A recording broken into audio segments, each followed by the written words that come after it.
Hi, my name is David McLeod. When you hear the term soulmate, what comes up in your mind? What sort of image or feeling shows up for you?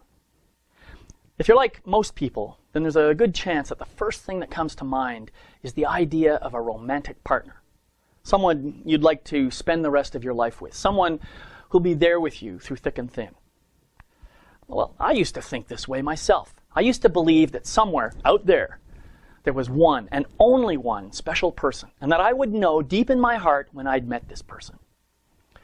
Now, I've met a number of women in my time whom I was convinced were all the right one for me, the only one, the one I'd been waiting for all my life.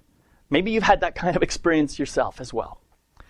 Well, you know, a few years ago, I attended a workshop that really shook up this notion of soulmate for me. It was an experiential workshop in which we were encouraged to choose different partners for different exercises. Now, it turns out I'm normally the kind of guy who does the choosing, if you know what I mean. I guess I've always tended to scan the group of participants in advance and to single out the ones in the group that seemed most attractive or interesting to me.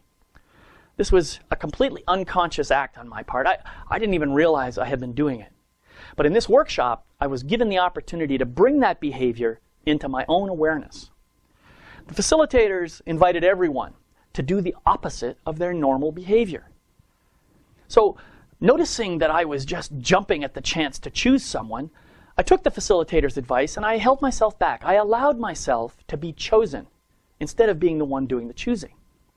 It turned out that this was very uncomfortable for me. It felt unnatural and very unfamiliar.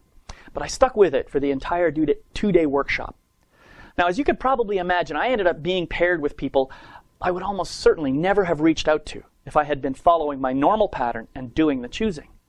But what really amazed me about this is that every single exercise I did in that workshop turned out to be a rich and powerful experience for me. And in the course of the workshop, I learned a great deal about how I make choices in my life. I learned that I sometimes exclude people from my life because I don't think they're interesting or attractive enough. I also learned that by making these unconscious exclusions, I sometimes deprive myself of some delicious and joyful experiences while I'm busy searching fruitlessly for those experiences somewhere else. So here I am. While I'm busy scanning my surroundings, looking for the right one, I may be bypassing the exact person or circumstance that's right there in front of me to give me exactly what I need to get to the next level in my life.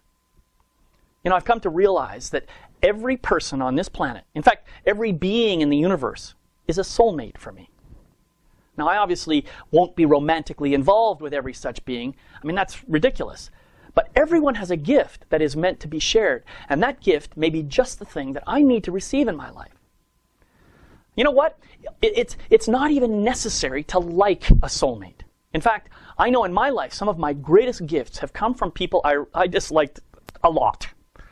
But as soon as I was able to recognize the gift in my relationships with those people, my dislike kind of dissipated, and I've been able to shift to a place of compassion, respect, and even appreciation for them. What would it be like, do you think, if we could see each other, all of us, as one huge connected family of soulmates? I encourage you to start seeing people differently. See them all as soulmates, and just notice what happens.